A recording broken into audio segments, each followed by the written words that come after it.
Salve, amada igreja, com a graça e a paz do nosso Senhor e Salvador Jesus. E hoje, como de costume, teríamos o nosso culto presencial, mas em virtude, da questão do coronavírus, estamos impossibilitados de ir ao templo. Mas o templo sou eu e é você que está em casa agora assistindo, você que está podendo ter o contato com a palavra, mesmo que não presencial no templo, mas no seu lar, na sua casa, assim como eu, fazendo o manuseio das Escrituras como aprendemos, né? E o texto que eu gostaria de compartilhar com os irmãos hoje, né, é uma carta que o apóstolo Paulo escreve à igreja de Éfeso, né? Então, o texto que nós vamos ler para a meditação da palavra, Efésios 5, do versículo 14 ao 17, que diz assim a palavra do Senhor. Pelo que diz, despertai, ó tu que dormes, e levanta-te dentre os mortos, e Cristo te esclarecerá. Portanto, vinde prudentemente como andais, não como necios, mas como sábios, remindo o tempo, porque os dias são maus. Pelo que não sejais insensato, mas entendei qual seja a vontade do Senhor. Que está a palavra de Deus para a meditação nessa noite, que o Senhor possa revelar aos nossos corações e ter a liberdade para trabalhar em nossos corações, em nossos lares e fazer o acontecimento da Tua palavra. Oramos. Soberano Deus, amado Pai, que está, Deus, a Tua palavra que o Senhor traz para compartilhar com os irmãos. E quero, nesse momento, poder, Deus, te agradecer pela oportunidade de termos acesso à Tua palavra, de termos, Deus, a oportunidade de manuseá-la, Senhor Jesus, sem sermos perseguidos ou oprimidos, né?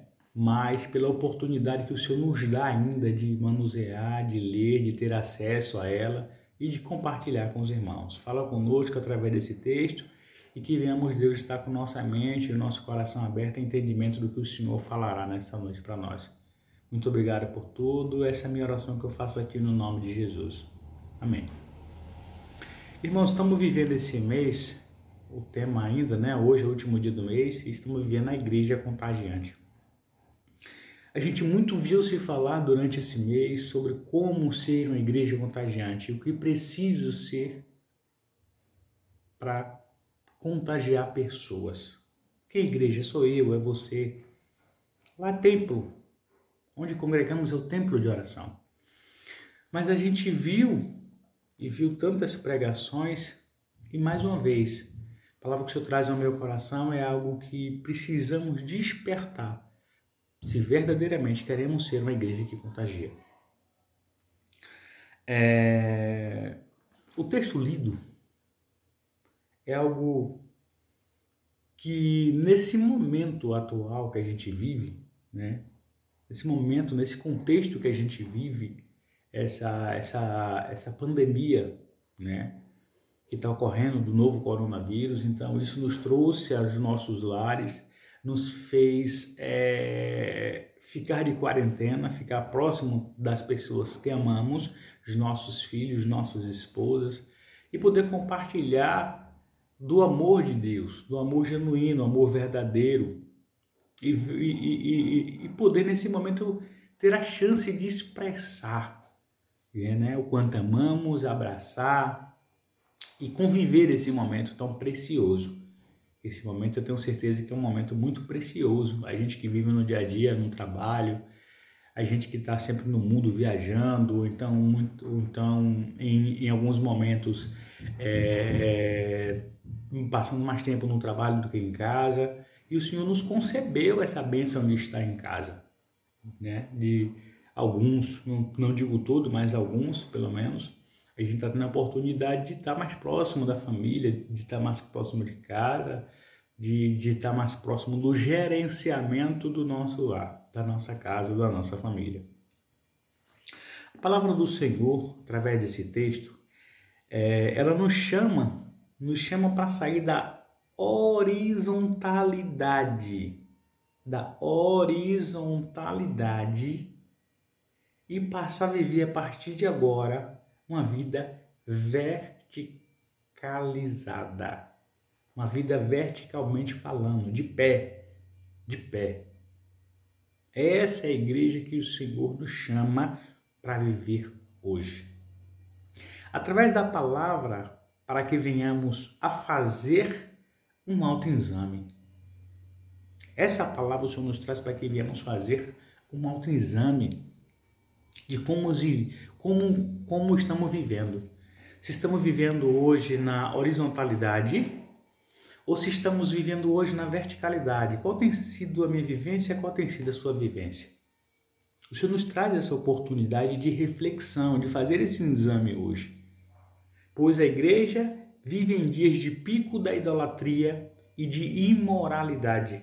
E tudo isso tem atraído os olhos de Deus e a ira de Deus. O Senhor tem virado os olhos e visto o quanto tem aumentado a iniquidade na terra.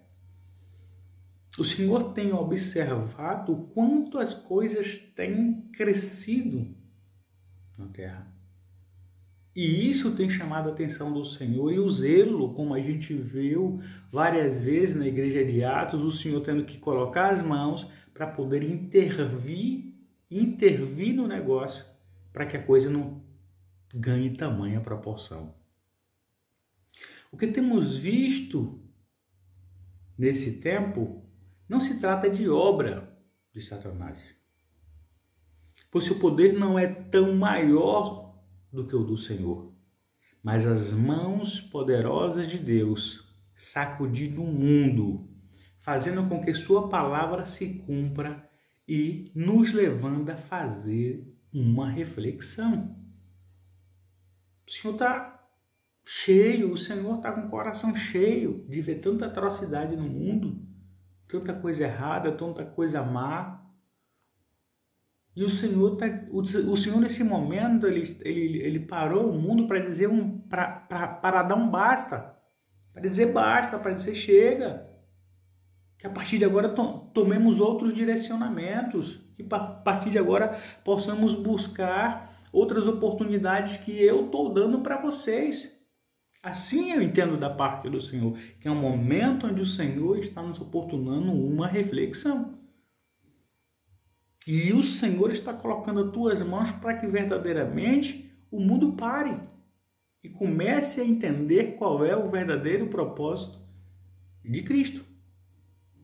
Assim como nos dias de Sodoma e Gomorra, o Senhor está dando um basta ao aumento das iniquidades provocadas pelos homens, da imoralidade, da incredulidade, das mentiras e tantas outras coisas que têm se crescido diariamente. E o Senhor tem colocado as tuas mãos e dado um basta para que a gente possa verdadeiramente entender qual é o propósito de Cristo. A oração que o Senhor nos convida a fazer nesse momento não é uma oração repreendendo, mas uma oração de arrependimento. Uma oração de arrependimento. O Senhor nos chama para o arrependimento. Nesse momento, não é uma oração de repreender. Ah, mas eu vou orar repreendendo doença. Amém, meu irmão. Aí eu vou orar repreendendo o Covid-19 na vida da minha família. Amém, meu irmão. Mas esse momento o Senhor nos chama para nos arrepender, para que haja arrependimento, para que haja quebrantamento, para que possamos, para que haja despertamento, para que haja avivamento. Nesse momento eu entendo que é o que o Senhor nos chama para isso. E para isso o Senhor traz um texto muito, muito forte, talvez bem pouco explorado, né? Talvez bem pouco explorado, mas muito conhecido, né? É o livro de Joel. Vamos lá? Joel 2. Joel capítulo 2.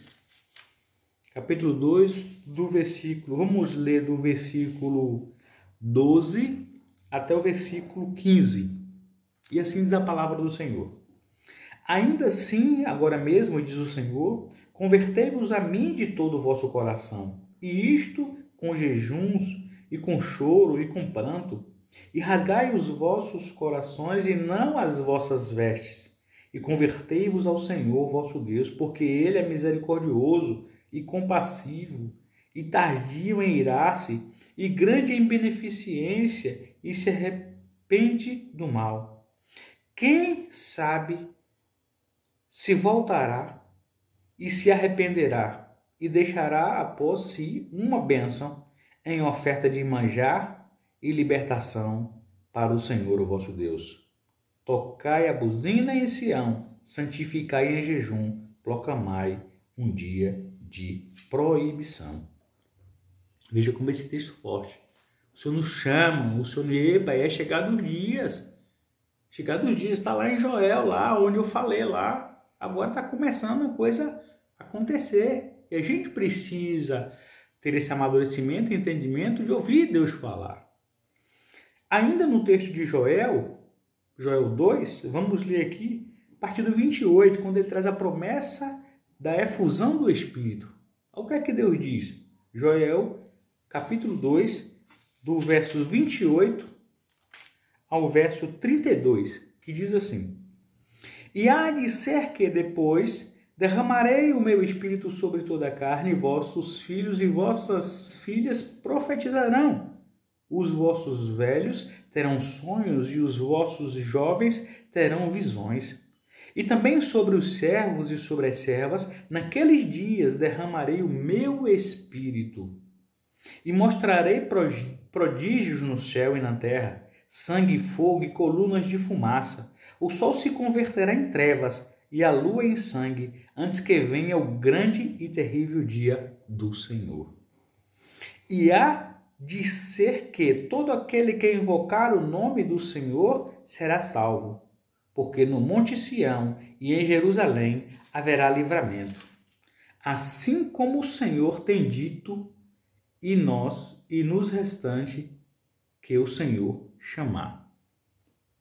Não, irmãos, a gente precisa entender verdadeiramente o chamado do Senhor e como o Senhor quer conversar com nós nesse momento tão precioso. Eu vejo que é um momento tão precioso. Um momento que a gente precisa abdicar um pouco mais a palavra do Senhor. É um momento que a gente precisa orar mais, que a gente precisa buscar mais. E aí, como eu falava justamente agora há pouco, o Senhor nos chama para vários momentos com Ele. E desses momentos eu peguei 3 pontos principais para que a gente possa entender o que o texto diz. Voltando ao livro de Efésios 5, a partir do verso 14 e 17, onde a gente leu logo no início. O texto começa dizendo, pelo que diz, desperta, ó tu que dorme, e levanta-te dentre os mortos, e Cristo te esclarecerá.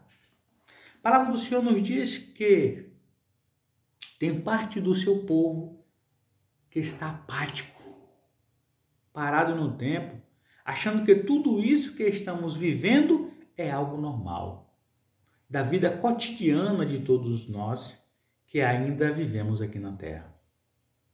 O apóstolo Paulo, ele vai dizer especificamente, no verso 14, ele vai dizer, pelo que diz, despertai, ó tu que dormes, e levanta-te dentre os mortos, e Cristo te esclarecerá. O texto fala de tempo. O texto traz aqui a questão do tempo. Desperta. Desperta quem está dormindo, quem está parado. Então existe um tempo, né? O texto fala de tempo. Só desperta quem está dormindo, quem está cochilando, né? Ou desatento ao que está acontecendo ao seu redor. Quando não somente isto, Paulo completa nos dizendo que ao nosso lado, existe muita gente morta em seus delitos e prazeres, a ponto de não conseguirem enxergar que estão mergulhados no pecado, e o texto vai dizer que esses já estão mortos. Olha que texto interessante. A palavra do Senhor vai dizer que aqueles que já estão em seus delitos, muitos deles acham normal o que vem acontecendo. E o Senhor diz: desperta, ó tu que dorme, e levanta-te dentre os mortos. É muito forte, é muito forte. Então, dentro da igreja, a gente precisa entender que tem pessoas que estão mortas espiritualmente. Já morreu espiritualmente. Só está ali a matéria, como diz meu amigo Zenilton, né? Nosso amado irmão, só está ali a matéria e já morreu. Então o texto vem trazer isso. O texto vem mostrar que nós, muitas vezes, precisamos nos atentar para que a gente não caia no mesmo sono profundo que muitos que estão próximos de nós, achando que tudo aquilo que está acontecendo é normal.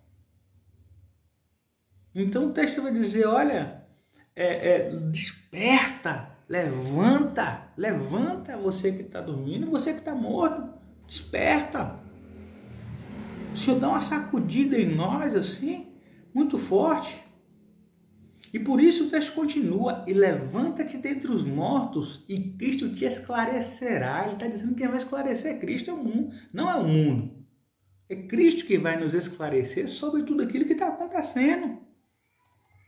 Ou seja, e Cristo irá mostrar o que está acontecendo para nós, para que nós possamos tomar uma providência, que deverá ser de imediato, que deverá ser agora. O Senhor nos chama para agora.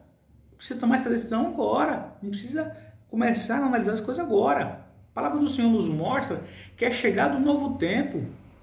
O tempo onde se iniciou as novas atribulações, onde algo novo começaria a acontecer. Um novo tempo onde seria preciso se reinventar em Cristo, assim como foi no tempo de Noé, quando Deus lhe diz para que construísse a arca, aconteceria ali um tempo.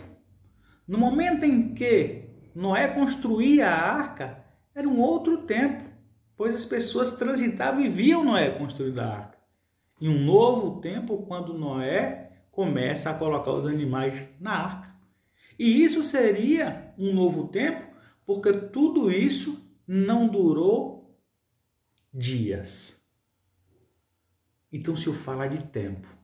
O Senhor vinha avisando, olha, Noé primeiro recebe a revelação de como construir a arca, quais são as medidas da arca. Pois Noé começa a anunciar o evangelho. Por final, depois de pronto, Noé começa a colocar os animais. E aí, se a gente parar para analisar, nenhum animal anda escarreado o tempo todo. Eu creio que ali havia uma harmonia e Noé começava a colocar casal por casal de animais dentro da arca. Quanto tempo isso não durou? Então foram etapas, foram tempos que o Senhor foi falando ao coração daquelas pessoas. Mas aquelas pessoas estavam com o coração endurecido aos seus delitos de prazeres, a concupiscência da carne, a concupiscência dos olhos, que a Bíblia tanto fala. E ali as pessoas viviam e achavam que Noé estava errado, que Noé estava enganado. E aí a gente observa como tudo se finalizou. A falta de querer, a falta de buscar, a falta naquele momento de tomar uma atitude. Então a palavra do Senhor nos traz, nesse primeiro momento, ao despertar. Desperta, tu que dormes. Precisamos despertar, precisamos entender. Epa, o que está acontecendo? Isso é normal? Está na Bíblia? Não está?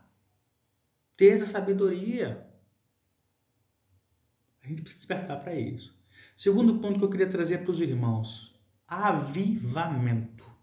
Avivamento. O texto continua, trazendo para nós algo interessante.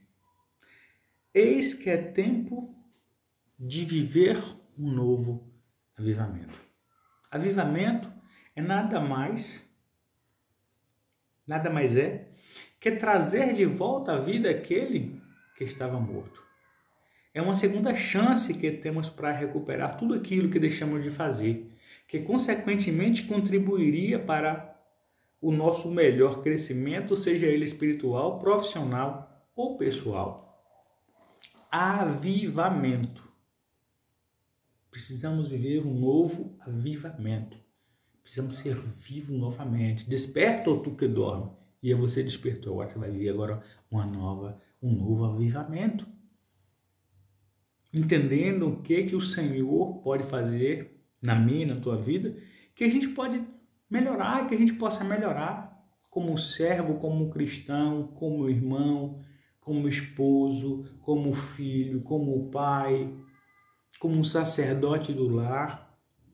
A gente precisa entender, precisa despertar para esse novo avivamento, a gente precisa querer, precisa ter sede de Deus.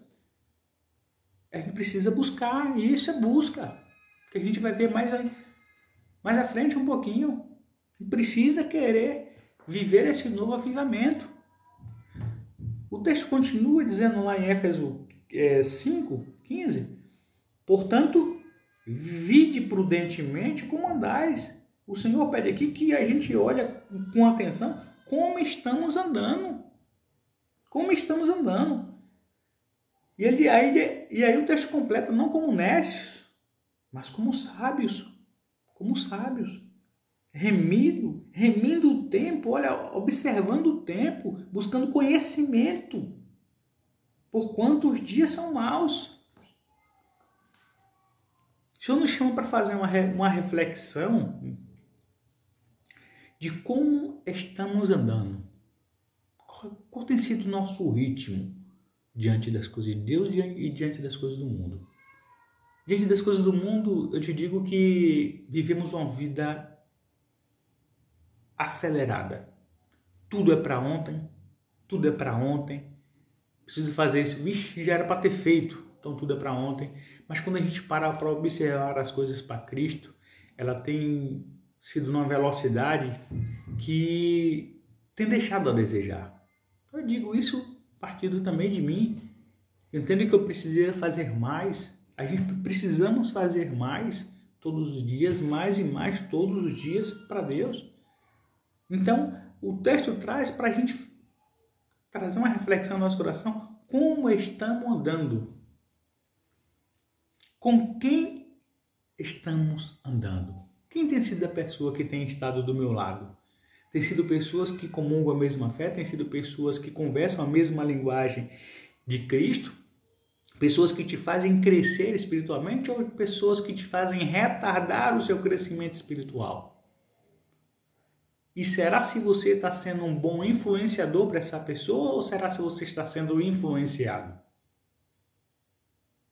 Se a gente vive a igreja contagiante, a gente precisa contagiar, a gente precisa influenciar pessoas, mas influenciar pessoas para as coisas de Cristo.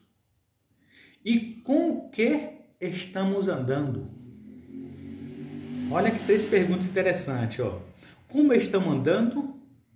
Com quem estamos andando? E com que estamos andando? Como estamos andando? Com quem estamos andando? E com que? Com que estamos andando? O que é que a gente porta na maioria das vezes? A Bíblia, a palavra do Senhor? Ou a gente se porta com coisas mundanas? Com vídeos que não agradam a Deus, com brincadeiras que fogem da doutrina cristã, que tira a referência de servo de Deus, de serva de Deus. Como é que a gente está sendo? Com o que a gente está andando? Quais são os elementos que a gente está andando? Debaixo do braço, em nossas mãos, ou carregando em nosso peito, ou em nosso coração? E isso tem sido, de fato, um reverencial para Cristo? O Senhor nos diz que devemos ter discernimento do que é certo e do que é errado. E por isso ele nos alerta a não ser como nécios, que não tem conhecimento, que é estúpido, que é ignorante, que é pessoas incapazes. Ele diz: não seja incapaz, não seja ignorante. É isso que a palavra do Senhor está dizendo. Não seja nécio, não seja ignorante. Em tempos passados as coisas com certeza eram mais difíceis. O acesso à leitura, à escola, uma faculdade. Portanto, só não aprendemos algo somente quando aquilo não nos desperta algo em nós. Mas quando queremos, a gente corre atrás, a gente busca informação. E muitas das vezes nós nos tornamos professor nato daquilo, pelo simples fato de ter buscado com determinação aquilo que antes era novo para mim e para você. Então a gente precisa começar a querer buscar de fato, a gente precisa ter esse desejo de querer buscar esse avivamento, né? Portanto, o Senhor nos alerta, ainda aqui, no capítulo 5, do verso 16, a saber administrar o tempo, remindo o tempo porquanto os dias são maus, né? O Senhor nos traz aqui a saber administrar o tempo, a usá-lo com maior prudência, sendo sábio quanto aquilo que tem tomado ou roubado o nosso tempo no dia a dia. O que é que tem roubado o seu tempo? Pensando mais em coisas do mundo, olhando muito a rede social, ou pegando muitas vezes celular e olhando coisas que fogem daquilo do Senhor. O que é que tem roubado o seu tempo? Use esse tempo para Jesus, para a meditação da palavra, para colocar diante do Senhor aquilo que tem incomodado, entristecido seu coração. Que possamos estar atenados a esse tempo. Olha, poxa, aquilo ali está me roubando tempo. Epa, eu preciso parar, preciso melhorar ali. Aquilo está me roubando tempo, eu estou perdendo muito tempo fazendo aquilo, não é uma coisa que poderia estar me fazendo crescer espiritualmente, profissionalmente falando. Então, que eu precise olhar mais com mais atenção para aquilo ali. E começar a reverter aquele tempo para as coisas do Senhor. E aí Paulo completa, porque os dias são maus. Então, use bem o tempo, porque os dias são maus. Então, se os dias são maus e eu não estou sabendo aproveitar o tempo, eu estou usando mais tempo mal do que o tempo bom. Isso é lógico. Se o apóstolo diz que os dias são maus e eu começo a usar bem pouco disso para Cristo, eu estou usando eu estou trabalhando mais com mal do que com bem. O apóstolo aqui nos traz, mais uma vez, uma reflexão de que não há dias sem problemas, atritos ou conflitos. Todos os dias teremos, mas mesmo sendo servo do Senhor Jesus Cristo, não estamos isentos de passar por essas dificuldades, mas somente para lembrarmos que o nosso grande diferencial em relação aos outros é Cristo. Ele é quem ajudará a vencer cada batalha, cada luta, cada dificuldade que porventura teremos. Tudo isso para que sua palavra seja cumprida e seu nome seja glorificado. Então, irmãos, não estamos isentos, mesmo quando somos servos do Senhor, não estamos isentos às atribulações do dia a dia, às dificuldades, os problemas. Mas o nosso diferencial sempre vai ser Cristo, é quem está conosco. É quem nós entregamos, é quem nós oramos, é quem nós suplicamos, Senhor, me ajuda, Senhor, me mostra como fazer, e o Senhor vai vendo, vai provendo, para que quando você finaliza, ele te fala, louvado seja o nome do Senhor, para que o nome do Senhor seja glorificado na minha e na tua vida. E que as pessoas vejam que de fato Deus é contigo. E quem fez aquilo não foi você, mas Deus. Porque a gente resolve muitas coisas, irmãos, a gente só resolve por intermédio do Senhor, se não todas as coisas. Estamos vivos aqui pela misericórdia do Senhor, o Senhor que nos tem colocado de pé. E para fechar esse tema, eu queria trazer o último tópico para a gente refletir, que o texto também nos traz aqui, que é tempo de buscar, é tempo de buscar. Esse momento é tempo de buscar a presença do Senhor, a face do Senhor, a harmonia do Senhor, entender o que é que o Senhor quer para as nossas vidas, para as nossas igrejas, para os nossos templos de orações, para que a gente se reinvente em Cristo. Primeiro, irmão, a busca requer motivação. A busca requer motivação. Para me buscar, eu preciso estar motivado. Olha, poxa, eu vou buscar aquilo ali, eu preciso buscar e tal. Eu preciso ter motivação, algo que me traz. Eu preciso ter motivação. Eu preciso ter determinação. Não, eu vou começar aquilo ali e não vou terminar enquanto não alcançar aquele resultado e ter aquele resultado. Busca exige tempo. Preciso parar, preciso ter tempo para poder. Deu errado, eu faço de novo. Deu errado, eu faço. Não vou fazer. Não, deu errado, faço de novo. Exige tempo, exige esforço. Eu preciso ter força física para poder ir. E vai chegar uma hora que vai cansar, mas eu preciso ter força para poder continuar. E vai exigir paciência. Olha, não deu agora, mas vai dar de novo. E amanhã eu tento de novo. e faço de novo. Por isso muitos desistem no meio do caminho, somente por lhe faltarem algum desses ingredientes que o faz desistir no meio do percurso.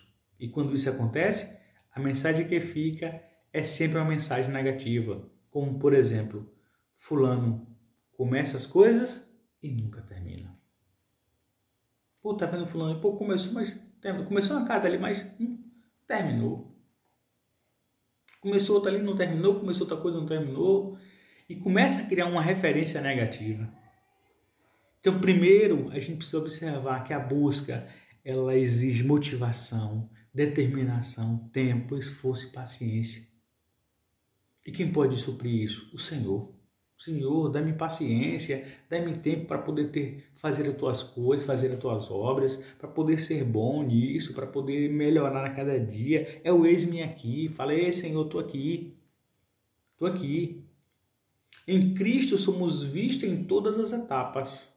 Em Cristo somos vistos em todas as etapas daquilo que fazemos. E seremos reconhecidos por cada uma delas. Naquele grande dia, pois o Senhor levará em conta cada renúncia ou sacrifício feito em favor da sua obra.